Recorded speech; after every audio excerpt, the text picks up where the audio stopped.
इस वीडियो में डिस्कस करते हैं 4 ऐसे पॉइंट जिसे अगर आपने मेक श्योर कर लिया तो आपकी 99 परसेंटाइल आना कंफर्म है। And this video is going to be one of the most important video for JEE 2025 aspirant.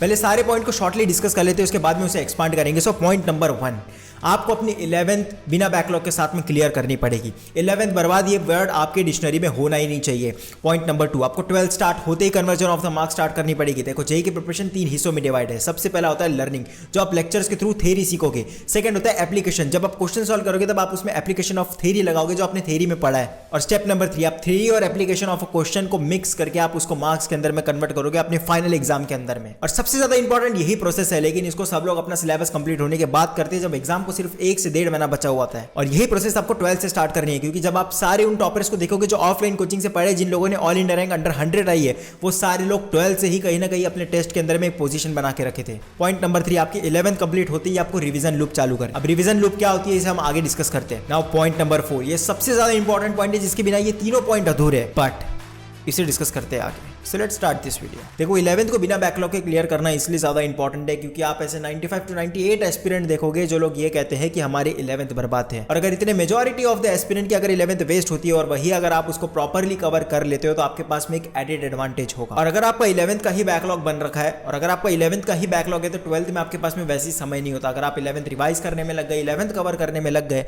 तो जितने इंपॉर्टेंट स्टेप है जो आपको 99 परसेंटाइल तक ले जाएगी। देखो सिलेबस कवर करना ही इसका ये मतलब नहीं होता कि आपके 99 परसेंटाइल आ जाएंगे। इसके बिना बहुत सारी चीज़ें होती है, आपको रिवीजन करनी है, आपको मॉक टेस्ट देनी है, बहुत तरीके की चीज़ें जो आपको 12th में करनी पड़ेगी, जिसके लिए आपके पास में समय नहीं होगा। और उस दौरान अगर आप सिर्फ और सिर्फ अपने 11th का सिलेबस कंप्लीट करते रह गए तो आप सारी कंपटीशन से पीछे रह जाओगे। इसलिए मैं ये हमेशा रिकमेंड करता हूँ कि जिसने अपनी 11th कंप्लीट कर दी बिना किसी बैकलॉग के साथ में, 1-2 चैप्टर का बैकलॉग रहता है वो समझ में आता है, लेकिन जिसने अपनी 11th कंप्लीट कर दी बिना किसी बैकलॉग के साथ में, वो 40 to 50% जेईई निकाल चुका है, उसकी 99 परसेंटाइल आ चुकी है अगर उन सारे चैप्टर से क्वेश्चन सॉल्व हो रहे हो तो। Now point number 2, you have to start your marks conversion. देखो आपको जितनी भी आपने थ्योरी पढ़ी, जितनी भी आपने एप्लीकेशन ऑफ कंसेप्ट पढ़े, उन सबको आपको मार्क्स में कन्वर्ट करते आना चाहिए। आप ऐसे बहुत सारे एस्पिरेंट को देखोगे जिससे थ्योरी तो आती थी, कंसेप्ट आते थे, लेकिन टेस्ट दिया उसके अंदर में स्कोर बहुत ज़्यादा खराब आया।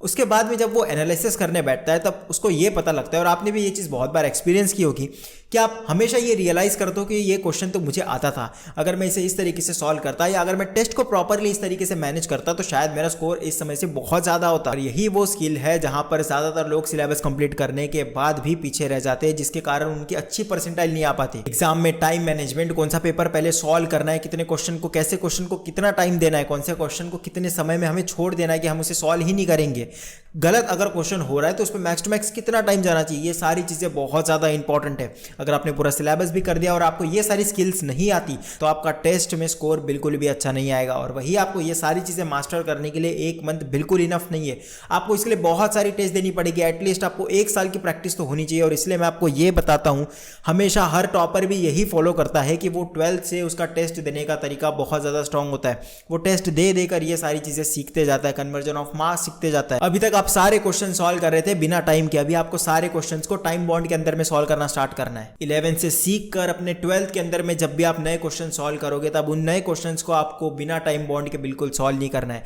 आपको हर एक क्वेश्चन को टाइम बॉन्ड में सॉल्व करने की आदत डालनी। ये मैं आपको बता दूं, 90% एस्पिरेंट अपने सिलेबस कंप्लीट होने तक, जब एग्जाम को 1 से 2 महीना बचा हुआ था, तब तक वो लोग बिना टाइम के क्वेश्चन को सॉल्व कर रहे होते हैं। और क्वेश्चन एग्जाम पेपर के अंदर में आपके पास एक तो स्ट्रेस होता है और उसके साथ में आपके पास में 2 से 2.5 मिनट की टाइम लिमिट होती है फॉर ईच क्वेश्चन, और उसके दौरान आपको क्वेश्चन सॉल्व करना होता है। तो सबका जो ये डाउट रहता है कि हमसे घर में तो क्वेश्चन सॉल्व होते हैं लेकिन टेस्ट में नहीं हो पाते, उसका one of the main reason यही है कि आप लोग टाइम बॉन्ड में प्रैक्टिस नहीं करते। यहाँ पर आप 10-15 मिनट लगाकर एक क्वेश्चन सॉल्व कर रहे हो, टेस्ट में वही आपको 2 से 2.5 मिनट में सॉल्व करना है, वही सेम क्वेश्चन होगा, वही सेम लेवल का क्वेश्चन होगा। सो कन्वर्जन ऑफ मार्क्स सबसे ज्यादा इंपॉर्टेंट स्किल है। ये वीडियो मैं इसलिए बना रहा हूँ और मुझे ये video one of the most important इसलिए लगी क्योंकि मेरे समय पे मुझे किसी ने ये सारी चीजें गाइड नहीं की थी। यूट्यूब के ऊपर में भी अगर आप आज भी देखोगे तो ये सारी चीजें आपको कोई नहीं बता रहा। हर कोई बस ये बता रहा है कि नोट्स कैसे बनाने हैं और उसके बाद में आपको सिलेबस किस तरीके से तेजी से कवर करना है। लेकिन सिलेबस के बेस पे तो आपके मार्क्स नहीं आने वाले, आई मीन सिर्फ सिलेबस के बेस पे। But before this, just give me 2 minutes. Let me explain something special for you. Physics Wala is coming with their heavy discount on their batches during the Diwali, so get ready to get enrolled in your favorite batches. On the occasion of Diwali, सारी batches के ऊपर में भारी discount रहेगा. Let me introduce some of the core features of it. The batch is for the candidates who are preparing for data science and AI GATE 2024 examination and placement preparation. Lecture planner and test planner and topic-wise practice sheet will be provided. MCQ, MSQ and NET types of questions aligned with the GATE pattern. Live discussion will be there for practice sheet. The doubt engine will be there for solving the student queries and doubt, and regular test will be conducted. PYQs in quiz format will be provided with video solution. Batches के बारे में बता देता हूँ. Parakram GATE 2024 batch बी for data science and AI, जिसका discounted price रहेगा सिर्फ 2499. GATE 2024 super 1500 for all branches, जिसका डिस्काउंटेड प्राइस रहेगा 1299. पराक्रम गेट 2025 और इसके साथ में आपको गेट खजाना फ्री मिल रहा है, जिसका डिस्काउंटेड प्राइस रहेगा 6611. और इससे भी बड़ा ऑफर यह है कि आपको इसके साथ में गेट खजाना फ्री मिल रहा है. श्रेष्ठ ESC plus gate plus PSU for 2026 for all branches plus gate खजाना free, जिसका डिस्काउंटेड प्राइस है 18,010 रुपीज. श्रेष्ठ ESE plus gate plus PSU for 2025 for all branches, जिसके साथ भी आपको गेट खजाना फ्री मिल रहा है और जिसका डिस्काउंटेड प्राइस है सिर्फ 14,010 rupees. Shreshth GATE plus placement preparation 2025 for CS batch बी और इसके साथ भी आपको गेट खजाना फ्री मिल रहा है, जिसका डिस्काउंटेड प्राइस है 14,010 rupees. Shreshth GATE plus placement preparation 2026 for CS batch बी और इसके साथ भी आपको गेट खजाना फ्री मिल रहा है, इसका डिस्काउंटेड प्राइस है सिर्फ 18,010 रुपीज. इन सारे बैचेस की लिंक आपको नीचे डिस्क्रिप्शन में मिल जाएगी और ये सारे बैचेस परचेस करने के लिए आप मेरा कूपन कोड यूज कर सकते हो जो आपको स्क्रीन पे दिख रहा है. इससे आपको एडिशनल 500 रुपीज ऑफ मिलेंगे. So let's celebrate this Diwali with PW with #Diwali with PW. अब टॉपिक के ऊपर में वापस आते हैं. Now third important point, you have to start your revision loop. Now let me give one example to you. Within 3 second 19 का square बताए. आप में से ज्यादातर लोगों का इसका आंसर अभी तक नहीं आया होगा. वो इसलिए क्योंकि आपने 19 का स्क्वायर याद किया है और वही अगर मैं आपसे 2 का स्क्वायर पूछूं तो बिना कुछ सोचे समझे आपका आंसर 4 आता है, क्योंकि आपने उसे याद नहीं किया, आपने उसे रिपीट किया है. हजारों बार आपने उसे रिपीट किया है. यही फंक्शन होता है हमारे ब्रेन का. आप जितनी बार चीजों को रिपीट करोगे उतनी बार उसे वो याद होते जाएगी. और वही जेई में, स्पेशली जेई एडवांस में, जब आपको इतने ज्यादा क्रूशियल क्वेश्चन सॉल्व करने होते, इतने ज्यादा डिफिकल्ट क्वेश्चन सॉल्व करने होते, तो आप कंसेप्ट को याद नहीं कर सकते. आपको वो चीज को रिपीट करते करते उसकी हैबिट पड़ जानी चाहिए कि जितनी भी डिफिकल्ट कंडीशन आए आप उसमें वो कंसेप्ट लगा सको. और इसीलिए रिवीजन लूप बहुत ज्यादा इंपॉर्टेंट है और वो भी प्रॉपरली मैनेज रिवीजन लूप बहुत ज्यादा इंपॉर्टेंट है. देखो इसे मैं डिटेल में एक्सप्लेन करता हूं. जैसे आपकी 11th कंप्लीट होती है, आपको एक 11th के सारे चैप्टर्स का चार्ट बना लेना है, जिसके अंदर में आप लिखोगे एक स्ट्रॉन्ग चैप्टर, एक मीडियम और उसके बाद में लिखोगे आप वीक चैप्टर. उसके बाद में आपको स्ट्रॉन्ग चैप्टर से स्टार्ट करते हुए और दिन में एक डेडिकेटेड समय निकालना है आपको रिवीजन के लिए. उस स्ट्रॉन्ग चैप्टर से स्टार्ट करते हुए हर एक चैप्टर को आपको शेड्यूल करना है कि इतने इतने दिनों में आप इसकी रिवीजन कंप्लीट करोगे. और एक रिवीजन नोटबुक अलग से बनानी है जिसमें आप ये सारा डेटा लिखते जाओगे और जितने बार आप उस चैप्टर को रिवाइज करोगे उतने बार उस चैप्टर को एक रेटिंग देते जानी है. क्योंकि इस चीज को याद करो, जब आपने जेई प्रिपरेशन स्टार्ट करी थी तब आपने ये सारी चीजें प्लान की थी या एटलीस्ट दिमाग में सोची थी कि मैं इस महीने तक अपना सिलेबस कंप्लीट कर दूंगा, फिर उसके बाद अपनी रिवीजन स्टार्ट करूंगा, फिर 1 महीना बचेगा मैं उसमें अपनी मॉक टेस्ट दूंगा. देखो ये आइडियल कंडीशन होती है. और आप भी रिवीजन तभी स्टार्ट करोगे जब अपना पूरा सिलेबस कंप्लीट हो जाएगा, मतलब 11th और 12th का. और मैं बता रहा हूँ पूरा सिलेबस कभी किसी का कवर होता ही नहीं है. इसलिए जब कोचिंग वाले 1 महीना या 10-15 दिन पहले एग्जाम के सिलेबस कंप्लीट कर देते तब आप उसे रिवाइज करना स्टार्ट करते हो. और प्रैक्टिकली सोच के देखो, आपके टोटल 90 चैप्टर्स है.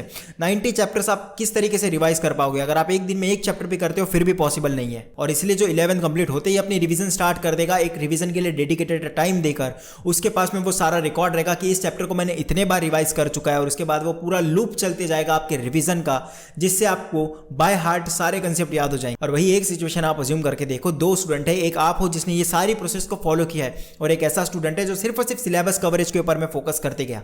अब एग्जाम को 1 महीना बचा हुआ है, आपकी सारी रिवीजन कंप्लीट है, आपको टेस्ट कन्वर्जन आता है, भले आपके 2-3 चैप्टर बैकलॉग में रह गए लेकिन आप उसे कवर कर दोगे. वही एक बंदा ऐसा है जिसका पूरा सिलेबस कंप्लीट है लेकिन इसने अभी तक ना टेस्ट दी, ना ये टाइम बॉन्ड में क्वेश्चन सॉल्व करने की इसको प्रैक्टिस है, ना इसने रिवीजन कर रखी. अब इसको 90 चैप्टर रिवाइज करने हैं, उसके बाद इसको प्रीवियस ईयर क्वेश्चन सॉल्व करने हैं, इसके बाद इसको क्वेश्चन प्रैक्टिस करनी है. और इससे कई गुना ज्यादा इंपॉर्टेंट, जब सिर्फ 1 महीना बचा होता है और टेस्ट में स्कोर नहीं आता तो आपका जितना भी एनर्जी है, आपका जितना भी कॉन्फिडेंस है वो गिर जाता है. और उस समय पे जब आपके पास में इतना ज़्यादा स्ट्रेस होगा, जब आपके आसपास जो कंपटीशन है उसके ज़्यादा मार्क्स सारे होंगे, तब इन सारी चीज़ों को कवर करना बहुत ज़्यादा डिफिकल्ट है. इसीलिए अभी से इन सारी चीज़ों के ऊपर में फोकस करना स्टार्ट करो. So now fourth and last point, अब आप ये सोच रहे होंगे कि इतनी सारी एक्स्ट्रा चीजें करने के लिए हमारे पास में टाइम कहाँ से आएगा। ऑलरेडी हमें टाइम बचता नहीं है, अब ये सारी एक्स्ट्रा चीजें भी अगर हम 12th में ऐड करते हैं तो हमारे पास में टाइम कहाँ से आएगा। मैं आपको एक छोटा सा एग्जांपल देता हूँ। अगर कोई एक पर्सन है जिसके पास में एक छोटा सा घड़ा है और उसे 1 किलोमीटर दूर जाकर समुद्र से पानी भर के लाना है, अब वो उसका मैक्सिमम ट्राई करता है कि रास्ते में 1 किलोमीटर दूर आते आते मिनिमम से मिनिमम पानी नीचे गिर पाए,